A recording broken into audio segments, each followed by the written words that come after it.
New York Jets are going to make the playoffs this year. Okay, that... Dark Knight Rises, and there's some tricks to the crowd. For instance, most of them are either cardboard or blow-up figures. Yeah, I think we're getting away from followers as a metric that means something, and we're more interested in engagement. As a brand, I'm more interested in the 7,500 followers because they have bigger engagement than the 130,000 followers that nobody cares. Welcome back to another episode of Live with Ty. This makes episode number 31 in the books, guys. We're doing it, and we are slowly but surely, I don't even want to say slowly. We're doing it, guys. Thank you so much for tuning in. Today's joining us is Mark Koesterer. So he is the founder of an NIL company for collegiate athletes to make sure that they're getting the most out of their personal brand and their collegiate athletic experience. And the key interesting thing to know about this guest is that he's not necessarily advocating for the 2% of athletes. So what do you mean when you say the 2% of athletes, Tyler? So that means the players that, let's say, you're the quarterback at Michigan, Auburn, Alabama, a lot of those Power 5 conference schools, which are a very small percentage of the 98 population that makes up collegiate athletics. So what does that mean? Majority of people fall within that 98%. But when things like NIL exist, how are they getting the most out of their collegiate experience? His company has devised a way and a playbook that people can tap into to make sure that they're having the success that they need to have, that's setting them up for success, not just during their 4 years, but 40 years. But how do you ensure that happens? I don't know.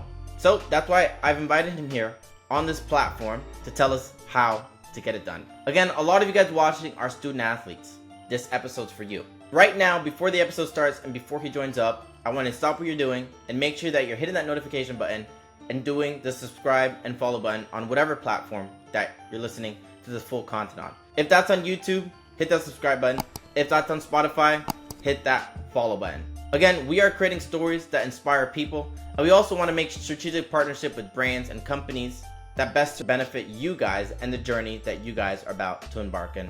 As you guys figure out life after sports, or you just like hearing me yap, right? We want you to be part of this community. If you're familiar and I'm talking to you right now, let me know who you guys are in the comment section. Again, super excited for this episode, and also super excited for the hot take about. If you guys haven't watched a previous episode I recorded with Joey Goodman, and his hot take was that NIL was causing more harm than good to a lot of current collegiate athletes. So who best to get on the show than an NIL expert whose whole business is around making sure that NIL deals benefit athletes first. So I'm super excited to dive into that. Again, this is episode number 31 of Live with Ty. Stay tuned, it's going to be a great episode. Live with Ty starts now. He is here. Hey Mark, how are you? Hey there. Good morning.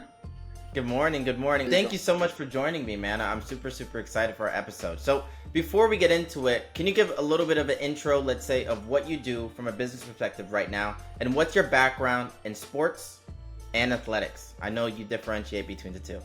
Yeah. So I'm a long time, high school athlete, college athlete, parent of athletes, CEO of a sports and entertainment company in Los Angeles for 15 years. 3 years ago, I started a company called the Players NIL, and we are an education company that uses athletics to empower young people to build a future. Okay, awesome. I love that. And you're going to like this next part. So before I start every single interview, and how I end every interview, is I ask the last guest, what's your crazy sport hot take? And that could be anything. And then I'm going to ask the same thing of you as we end the episode. But we start every episode off with a reaction. And I'm really excited about this one because of this hot take that our last guest just had. So his hot take is that NIL is causing more harm to majority of collegiate athletes than it is good. One of the examples that he said is that if a 19-year-old is given $6 million in cash, then he's actually not going to know how to use it. And that might not benefit him the most. So he kind of had his own thoughts and opinions around that. But I know a lot of the ethos of your company is around the benefits of NIL. So what's your reaction to that hot take? And we'll go from there. Well, I think he's not wrong that giving a 19-year-old $6 million is a problem. Okay. But he's wrong in that that's the general theme of NIL era, because it represents a very small percentage of the athletes, very small.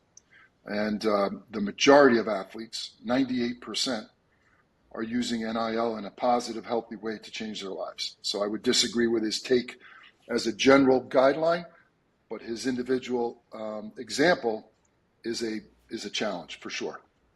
Okay, got you. So something in of yourself is that you're an entrepreneur. You've led a lot of businesses, right? Take me back to your collegiate days when you were playing football. And how did some of the key traits that you learned back then tailor you to some of the success that you had right outside of college? Well, I think it's pretty well documented what athletics can do for you, right? Discipline, structure, teamwork, learning how to fight through adversity. The greatest, lesson that came from my college coach was take care, if you take care of the little things, the big things will take care of themselves. So all those, traditional messages, but you have to live it, because I think as an athlete, certainly one that's playing in college, you probably have some level of confidence, right? You feel like you know everything. You're good. Your life is in a good place. You're, one of the more popular people in every room that you walk into, whether it's a classroom or a bar or fraternity house. So life is good. You don't know really what adversity is. Adversity is you don't have enough money to go away this weekend, so you got to stay home and drink on campus, right? So that's just the reality of life. But it's true. Until you really go through adversity, you don't realize the skills that you've gained, the determination, the discipline, and the willingness to fight through adversity. And I think those are the biggest lessons. So when you were taking those next steps right out of college, right? So a lot of people that are watching this specific episode that you're on right now, they are in the mindset where their sport might be coming to an end, and that professional career, playing for the NFL, MLB, MLS, that might not be a viable option.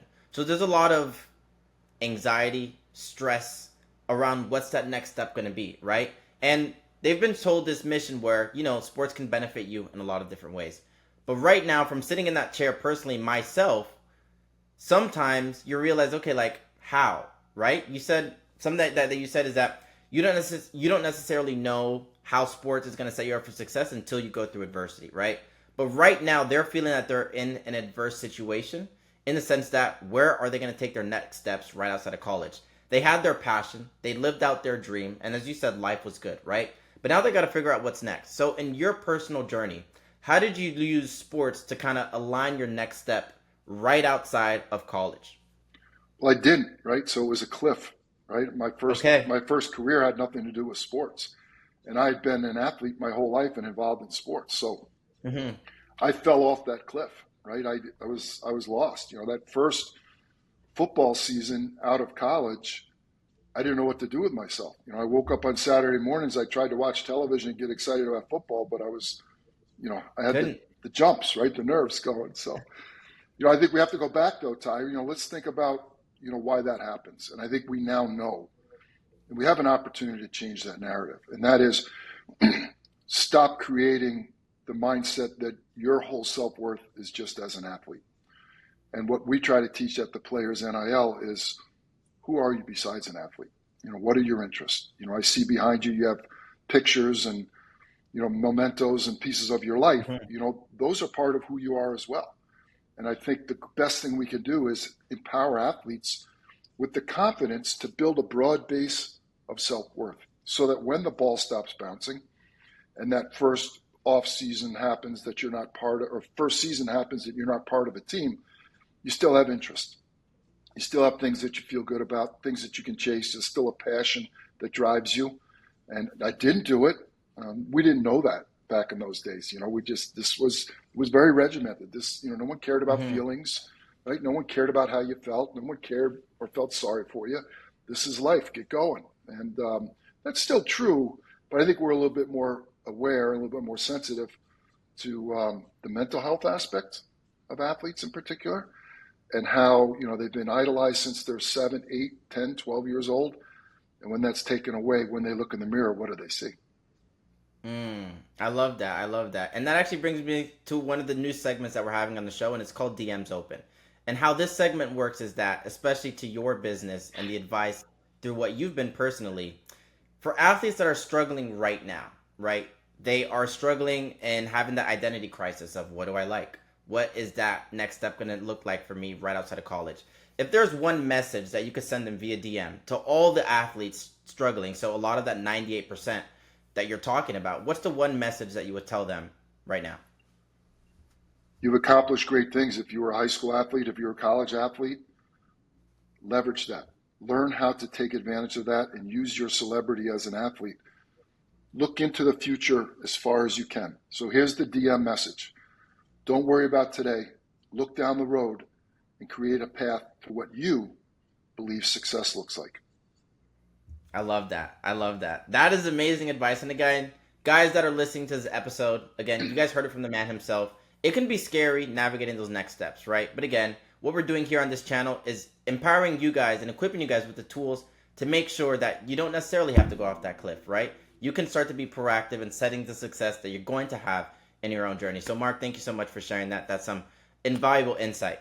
Now, one of the job titles that you held was at Sports Studio, right? And that was a company that you got to be the leader of.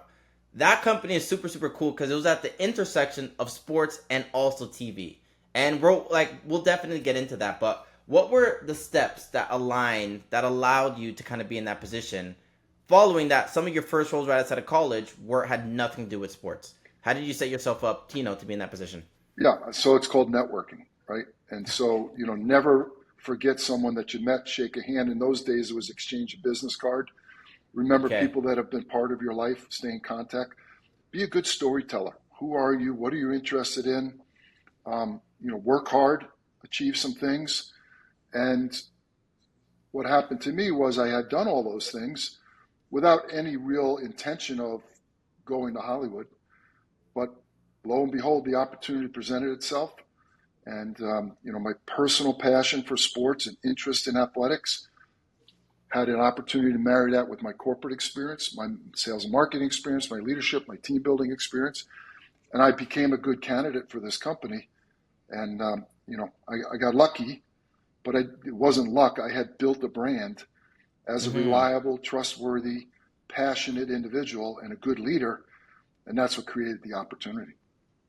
And I think what you guys were able to do at that company for a long tenure of years is super, super cool. So if you have any standout moments or iconic moments that you were directly a part of, being at the intersection of sports and TV that you were behind of, that our audience might have some familiarity around, what were some of those moments like? And can you give me with some names? Yeah, so my first project in 2008 was Moneyball with Brad Pitt. And, it was it was a great movie. God. We worked on the wardrobe, the props, the casting, the choreography, everything sports related in Moneyball. I think the next one was Dark Knight Rises. And if you remember in that, the opening scene was Heinz Field in Pittsburgh in those days. Yeah. Where the field blows up and all those pyrotechnics. And the director came to us and said, we're going to run this kickoff. And we have a budget to do it 3 times, but we can't do it more than 3 times because it's X number of dollars for the pyrotechnics. We did it on the first take. That was a big deal. And probably the biggest project that I worked on in those days was 42, the Jackie Robinson movie. And to me, that was, one of our greatest accomplishments because of the challenge of the wardrobe aspect, right? We were building uniforms from scratch to represent the 1942 season and the Brooklyn Dodgers and Jackie Robinson. And the costume designer was a theatrical costume designer from London, not particularly well-versed in sports, but certainly knew fabrics and knew what looked well on camera. And we had lots of difficult conversations about fabrics and design, and she was right. And I think the movie came out great. So those are some of the movies and the commercials. We did everything. We worked with Cam Newton and Tom Brady, Drew Brees. My favorite was Troy Polamalu. One of the great projects that everyone will know is when Kobe Bryant did the World Cup soccer dance. We shot that in 20 minutes. Of course, we worked on Space Jam with LeBron. So it was quite a resume. Well, I was going to say, I felt like you were describing all my personal favorites. And when you said The Dark Knight Rises, that's something actually, so from a personal perspective, I've watched that movie probably like 7 times. And every single time at that starting scene, I'm always thinking, how did they pull this off? It looks super realistic. It looks like a professional team. The stadium is filled up. You guys got everything down to a T, right? So if you could humor me for a second from a technical component, right? Because I come from a film background as well as, being an athlete. What were some of those steps? Because you were at the lead at some of these points and key pivot, like you were the one calling the shots. So when you're at the intersection of like say film and TV and executing, like that's a Christopher Nolan movie, right? Yes. How is it working with some of these people that they're at the top of their game and they're relying on you to help their vision come to life? Yeah, I mean, it's, everyone has a job on a movie set, and there's lots of jobs, and every Yeah. one of them is important. I don't care if you're the caterer or the transportation manager. The show must go on, and the thing that's interesting about making movies is the financial component, right? The clock is ticking. Mhm. Every day is money, right? Especially when you have celebrities on set, right? And so, there's studio pressure on the finances. There's time. There's storytelling aspects to it. For us, we manage all the what we call scripted sports content for TV Mhm. shows, movies, commercials, etc. And so for us, the one word that always went through our head was authenticity. You're a fan, and Massive. you understand sports, you understand football. If it doesn't look realistic, it's a bad reflection on the movie. And so how do you make it look authentic? And that was our job. And I think we did a good job on that one in particular. As you said, the kickoff return is very authentic. We used, former college and professional athletes, so real football players. Mhm. Of course, there's a lot of it is done in post in the editing, and there's some tricks to the crowd. For instance, most of them are either cardboard or blow up figures. Okay, so it's Wow. not I had no actually. idea Yeah, until you just told me right now. yeah. Or there's a mix. You may have 1 out of 10 is a real person, and that person stands up and moves and cheers, but the rest of them are dummies or whatever you want to call it. Mhm. So props, really. So yeah, there's a lot of tricks in making a movie. It's pretty interesting process. So when you're working at the intersection of so many different teams, right? I think a key thing that athletes have is they know the value of a good team, right? They know when you have a good team and you have good teammates, you're gonna have an amazing amount of success together, even in those moments where it might not seem like it. And there's also an inverse to that where if you don't necessarily have the best team, success is gonna be few and hard to come by. So when you're in that role and you are orchestrating all these teams, right? How are you using your athletic background to make sure that you're selecting the best teams that's going to get everybody a win? Well, team is a very important word, TEAM, right? And so, whether you're playing junior high sports or high school sports or college sports, or you're building a business and employing people, or you're working on set of a movie or a commercial, you understand that it's bigger than just you, right? And Mm-hmm. that, the chain is as strong as its weakest link. All of these expressions are all true. And so, again, if the transportation manager screws up and someone doesn't get there on time, it's a problem. If the catering isn't right and people are hungry, they're not going to be at their best when we go to shoot.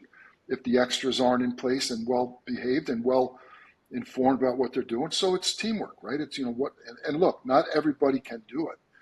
There's only a couple captains on the team. I don't care what team you're on. It's not a team of True. captains. And so there's always leadership. It doesn't mean that the other people aren't important. You need someone to help orchestrate that. And I think anytime you do something of importance with pressure, you need a team. You have to exhibit those leadership qualities.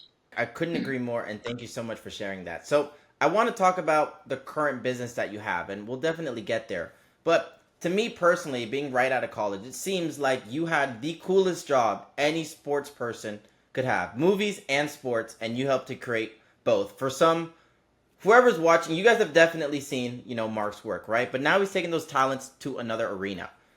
I wrote in actually my notes section, I was like, this guy left the coolest job on planet Earth. So clearly in your story, there had to be a pain point in creating this business. What was that? And what was that transition like as you started to be like, okay, I've done my thing at the sports studio. What's going to be next for me? I didn't know. So we had a successful exit in June of 21. We sold the business. The industry had changed and there was lots of pressures. And, I think after 15 years, or 13 years at that point, you get a little bit, you know, stale. Okay. Okay. And I have an entrepreneurial spirit and an adventurous spirit. And I was looking for the next challenge. So we sold the business. And quite honestly, Ty, I'd been employed since I was 13 years old. I'd never been without a job. And so, Mm. I had, unfortunately, I had the resources where I could take a few months off Yeah. and, enjoy life a little bit. I lived in California, played a little golf, did some fitness things. It was COVID, beginning of COVID. And everyone kept chirping in my ear, name, image, and likeness, name, image, and likeness, and I did some research and I talked to some people, and what I saw was the same thing, Ty, that I'd seen in Hollywood, and that was adults taking advantage of young kids who weren't educated. And whether it was in Hollywood as athletes or actors or employees, I'd seen a lot of it. Given my background as a parent of athletes, as the son of teachers, I had a little bit of a epiphany about, what my calling was, and I thought I could change lives through education. And so the pain point was that I wanted to change people's lives in a positive and healthy way. And I wanted to teach people how to take advantage of their celebrity status as an athlete.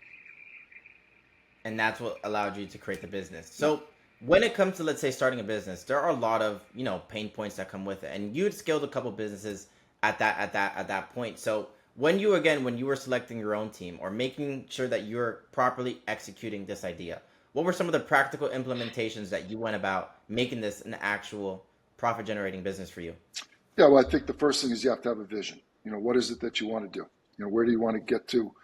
And then you have to create a roadmap, right? And when you're building a business from scratch and you're doing it in an industry that didn't exist 3 months ago, that's brand new, there's no best practices. There's no roadmap. There's no, hey, this company did this and made this mistake. Don't make this mistake. Don't ever do this. So we didn't know, right? So I had a vision. Yeah. I build a roadmap. I then become the captain of the team, and I recruit people that buy into the vision. I recruit people that can execute. And just like a football coach or a basketball coach or baseball or whatever it is, I try to put people in a position where they can be successful. I don't ask them to do something that isn't within their skill set. And we had identified skill sets that we needed. And through a pretty exhaustive, using LinkedIn, quite honestly, I've met a lot of people and viewed a lot of profiles and had a lot of conversations. And we put together a team of 14 people to launch the company.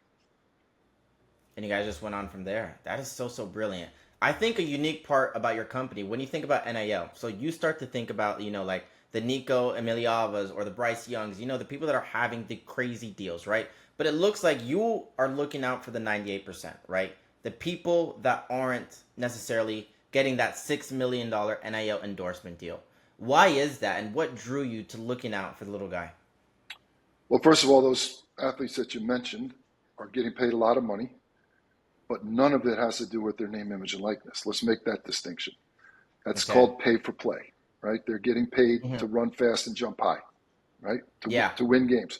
And the NIL era, which began July 1st, 2021 till today, has been dominated. The news has been dominated by those stories, but it's really been three things. It's pay for play, it's transfer portal chaos, and it's collective payments. Okay? Yeah. I think we're going to see that change. I think, at this date, President Trump just announced last night that he's going to create a new executive order to try and put some balance into that. Those athletes are going to get paid. They're going to do what they do. That's not my target audience. Mine is the 98% who aren't in the pay-for-play model, but can use athletics to better their life, right? They can create opportunities for internships, career development, personal development, learn business skills. Perhaps if they're interested in money, they can make money. It may not be $1 million, but the average NIL deal in 2024 was around $2,500. That includes the $6 million stories that you hear. So you can imagine, in order for that to average $2,500, there's a lot of athletes below the $2,500 mark. All right. Yeah. But here's the interesting thing: in 2024, the mean, which means half the deals were larger and half the deals were smaller, the mean NIL deal in 2024 was $70. $70. So it's not what the news tells you. Okay. Yeah, it's not at all. But I can tell you that I've worked with 1,000+ athletes, and I can tell you many, many stories of kids that are completing their degree in a subject that they're interested in. They created a passion. They're using a passion to create a roadmap to what success looks like to them, and they're finding their way in professional circles. And to me, that is the difference that I make. You won't see it for 3 years, 5 years, 10 years down the road. Hopefully someone remembers me and says thank you 10 years from now, but I think I'm changing I can change the world by empowering all of these people. Well, I think that's something that you're definitely doing, and that's what drew me to your story, is the sense that in your business model, something that you say is that the personal brand that you're helping athletes create is going to serve them in 4 years, but also in 40 years, right? How do they do that? And I'll give you an example.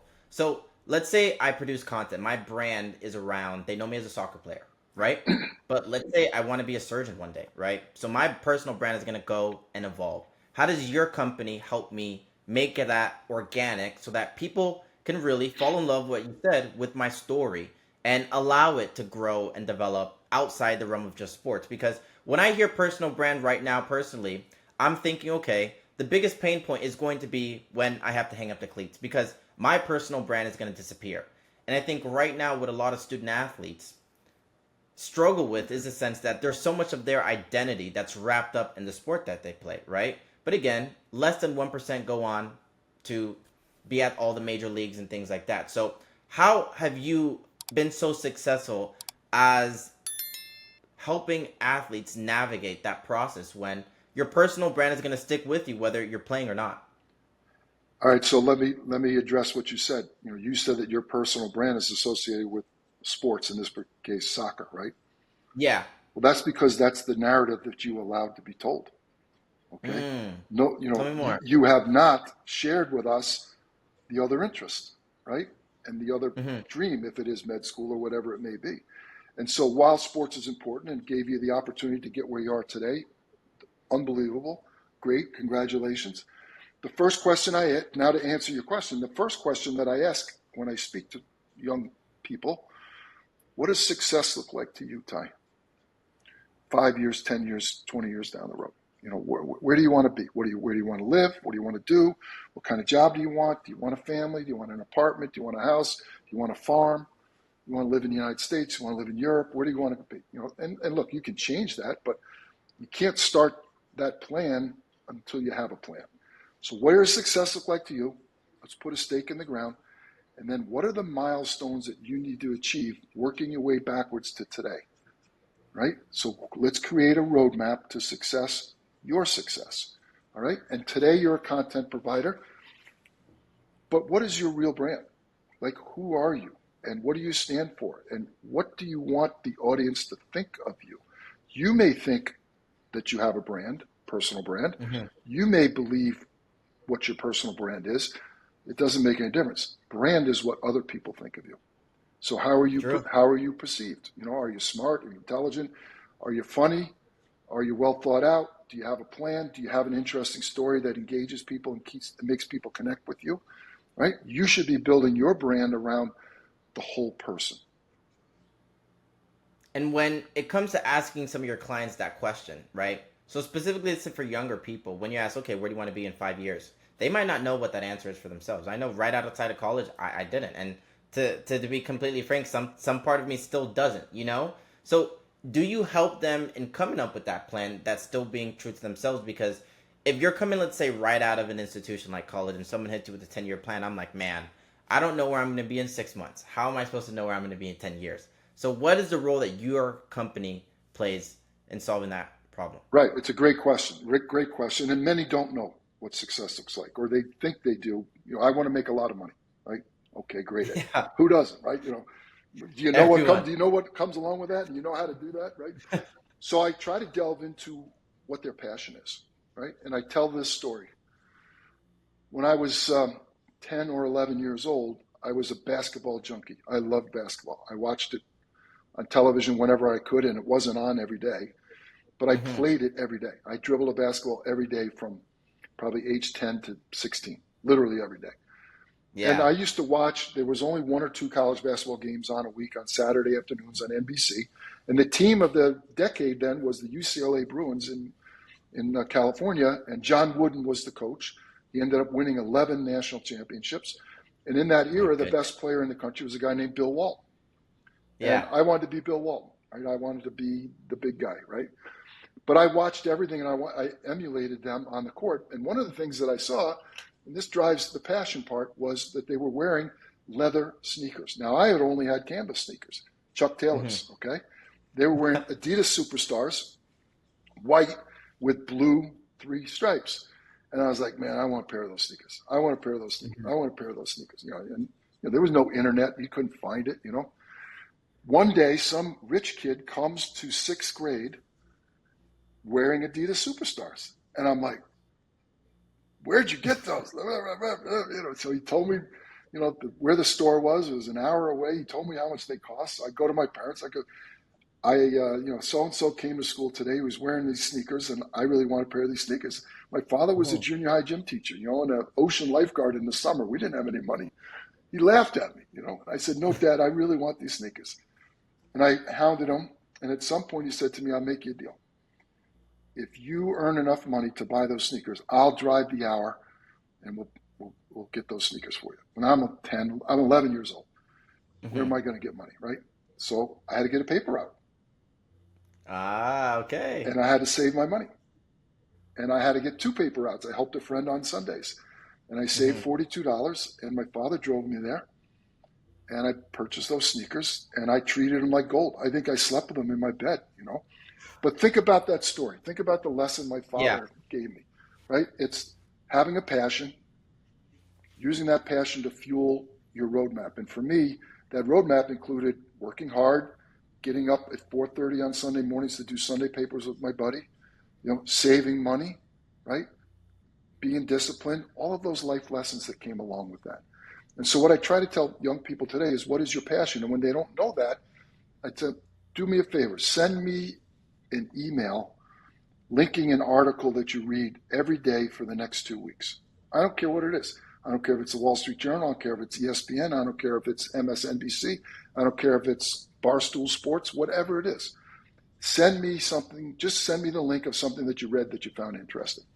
And after 2 weeks, Ty, what you'll see is a pattern of what they read and what their interests are. Then we have a meeting and we talk about it. Hey, you talked about music. You talked about art, travel. Yeah. You saw something about the Tour de France. Do you want to go to Europe? What are you interested in? And then let's start telling those stories. Why is it interesting to you? What is it? Forget sports. I don't care what sport you played. I don't care if you're the captain or not. Let's talk about who you are as a person. Now, when you have a personal brand that is relatable to others, and you walk in a room and you tell them that you're a college athlete, whoever's in that room, think about how people perceive you, right? At a high level. And when they Google you, which they will, right? Especially at a potential employer, there'll be a digital resume of who you are as a person. There'll be some depth there. And we want to create depth. We don't want to just say Ty's a soccer player at XYZ school. Ty is an interesting human being. He's well thought out. He's studying this. He's interested in that. This is his life story. He was hurt to some adversity. Who are you? Give me some depth. And so that's how I pull it out of them. I love that. And for whoever's listening out there, again, so many practical, tangible steps that you can start implementing right now.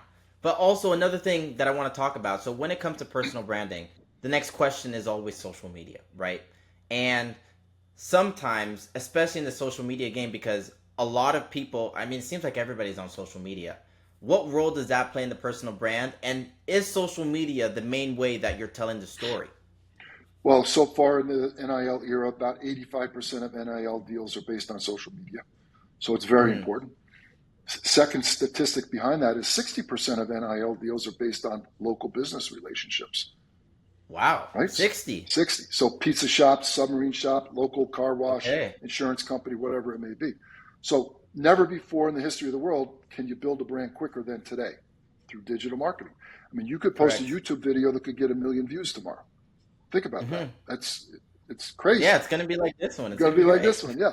Right? So, that could happen. But also, and we know this has happened to people, you can also post a video that could ruin your brand too. Correct. And so Very true. There's a fine line there, right? But yes, storytelling is one of the components to building a personal brand, and digital marketing, social media is a great way to tell stories.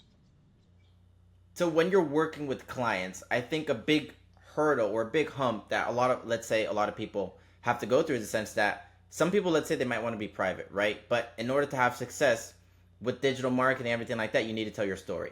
And you kind of said it right there, is the sense that telling your story via online, letting other people see it so they always have an active perception of you, is actually going to set you up for a lot of success. So for some of the people watching that, might be nervous to get in front of a camera like we're doing right here, right?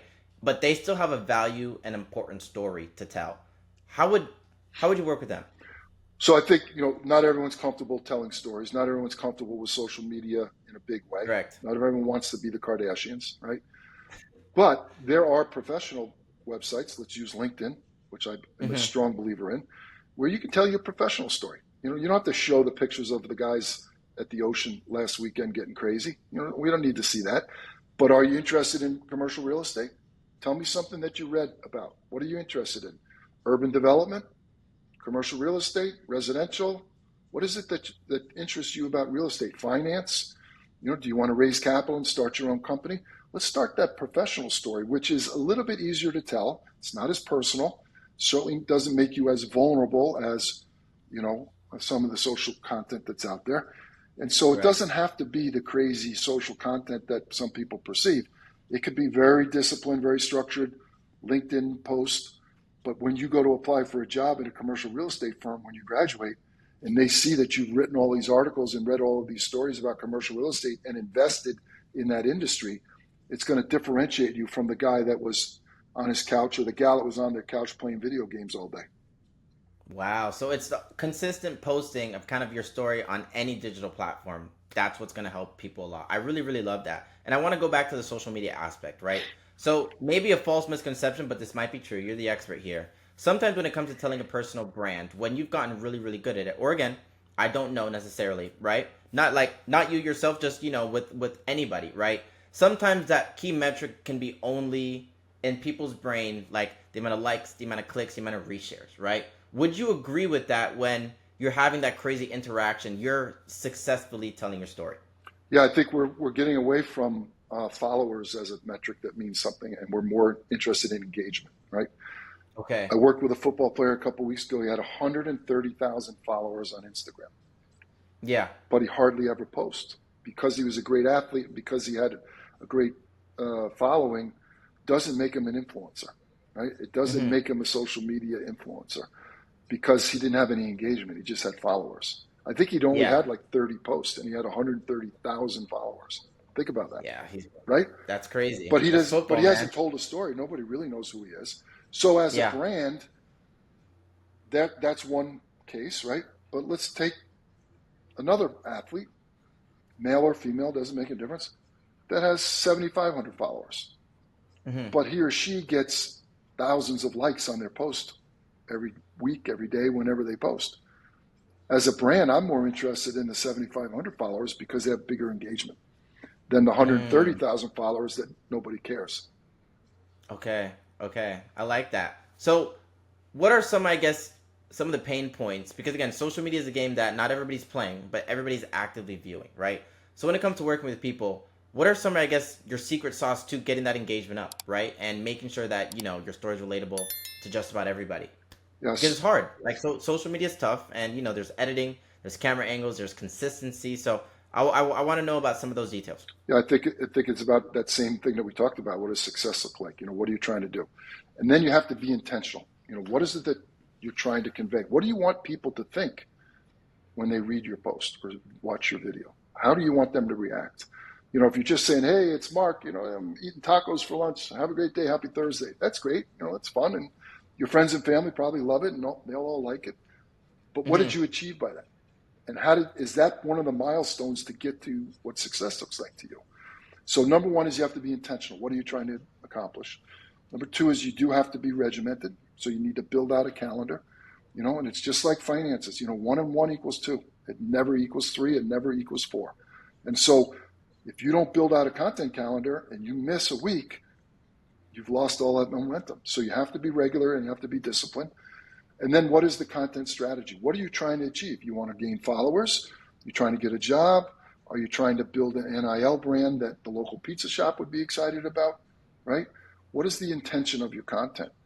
And so just to willy-nilly and say, hey, it's Mark having tacos for lunch, happy Friday, it's fun, but building a brand is a business. Building an NIL brand is a business. And at some point, life is a business. And Correct. So you need to start thinking about that early. So when you're specifically working with athletes, right, that are in this whole NIL space, right? Because I'm really, really curious about that. Are you also helping them, let's say, secure brand deals once their sport is over, like as a more of a creator? Yeah. So first of all, I'm not an agency. I don't get deals. I don't make deals. I don't No, take of course. commissions. But yeah, I'm working with some retired professional athletes that, maybe they didn't make a lot of money. They had a cup of coffee in the big leagues or a cup of coffee in the NFL, or they made some money, but they don't really know where they're going. But if Hmm. I walked into a room and you were there and I walked in with a guy that had played 3 years in the NFL and I introduced him to you, you'd be impressed, right? Of course. You'd be impressed. Yeah. So again, it's storytelling. Where'd you go to college? What were the successes that you had? What were the failures that you had? Did you get hurt? Did you complete your education? Did you study the wrong thing? Did you go to the NFL and overachieve, or did you underachieve? But the point is, there's three circles in brand building: friends and family, which is your early relationships; community, which are probably the people that know who you are when you're an athlete; and professional circle. That's the people you work with. So those three circles. But your community circle, if you're a professional athlete or a retired professional athlete, that community circle can last forever. And look at the athletes that have been retired 10, 15, 20, 30, 40, 50 years, that still have a brand out there, right? And still have Yeah. value. I mean, Joe Montana walks into a room in San Francisco, you could hear a pin drop. He Yeah. hasn't Yeah. played, he hasn't played football in 30 years. Forever. Or like something like Peyton Manning as well, and the Eli Mannings. They have a brand that's Now just going forever. they're great examples, but they're an extreme, right? Shaquille O'Neal's Okay. an extreme. But still there are athletes that can still take advantage of their celebrity, whether it be for money reasons or for building a business or building a brand or creating opportunities. So a key thing that's really, really interesting to me about your business, since it is still it's not relatively new, it's been around for some time, but still more of a fresh space that you're taking up. Your business, you might not necessarily, like when you're taking on a client, since you want them to have success from a longevity perspective, right? You might not be there to see it, right? In the sense that, how do you manage that in the sense that success in building this personal brand, right? Is there a key measurement that you have since it is supposed to be so self-sustaining? Like what would success story look like for you? Yeah, it's a great question. I guess I have to be comfortable that I changed someone's life and gave them an opportunity, right? I think as a parent, the two greatest things you can give your kids, or two greatest things you can give your kids as a parent, are confidence and opportunity. Mm-hmm. Think about it. Nothing else matters. Yeah. Nothing else matters. And I've been through it. And so as a business owner and a manager, an employer, I hope I give my employees and now my clients those two things: confidence and opportunity. And the confidence is to tell your story and create your path to success. And the opportunity is to teach them how to use the tools that they have. And so, at some point you got to let them fly. And hopefully, Yeah, you do. once in a while they check in and say, "Hey, Mark, how you doing? I just want to say hello and say thank you." And I get quite a few of those. So that's what success looks like to me. Well, that's good because my next question was going to ask you is that in this company, in this business model that you're doing, which I think you're doing so great work, like it is amazing. And thank you so much for taking the time to come in here and tell your story. What brings you joy? What keeps you getting up every single day? Like, I can do this for the rest of my life. Yeah, so I'm going to tell you a story. So in 2021, my father passed away at age 86. He was the junior high gym teacher, as I said, an ocean lifeguard in the summer until age 52. Mm-hmm. He never employed anyone. He never ran for public office. He never owned a business. And yet, when he passed away, hundreds and hundreds of people reacted, right? Yeah. Because he had a legacy. And the legacy was through community service and philanthropy. And it's why we, in pillar 4 of our 5 pillars, we teach community service and philanthropy. It's my father's pillar. And I think, the question that I ask and I challenge people is, Ty, if you disappeared today, would anyone care tomorrow? Tough question. And so it comes back to the word legacy. And why do I get up and do what I do? What drives me is that I hope that, when my time is up, someone cares the next day. Well, I think from the work that you're doing, tons and tons of people would care. So you're killing it. Which brings us to our last segment of the episode. And this is where we began. The sports hot takes. So hot takes with me, Ty. Hit me with your craziest sports hot take, and we'll go from there. The New York Jets are going to make the playoffs this year. Okay, I can't even say that's super crazy. I can't even say that's crazy, but I mean, I'm a Dolphins fan, so I can't really say much. So we'll see. With the next guest, we will try it out and we'll have his reaction. So before I let you go here, where can people find you? Where can people get involved with your business? Shout yourself out for the last remaining. Well, great. Thank you very much. And first of all, I want to say thank you for the opportunity to talk. You had great questions, a great conversation. And if someone takes the time to listen for 50 minutes, hopefully they'll learn something. The company is the Players NIL. We're online. We're at the Players NIL on social. They can follow me on LinkedIn. I post regularly. I think that's where you and I met. This week's posts are about personal brand, things that we talked about. So please follow me. I have a newsletter. I have a podcast myself. If you Google me, I'll give it the Indiana football coach line. Just Google me. I love that. So for those of you guys watching, definitely get connected with Mark. He is here to help, and that's what makes him such an amazing and featured guest here on Live with Ty. Mark, thank you so much. I hope you enjoyed our conversation. You were brilliant, man. And the work that you're doing is actively building you such a goated legacy. So you're checking that box every single day. So thank you so much for coming on and telling your story. Thank you. All right, then.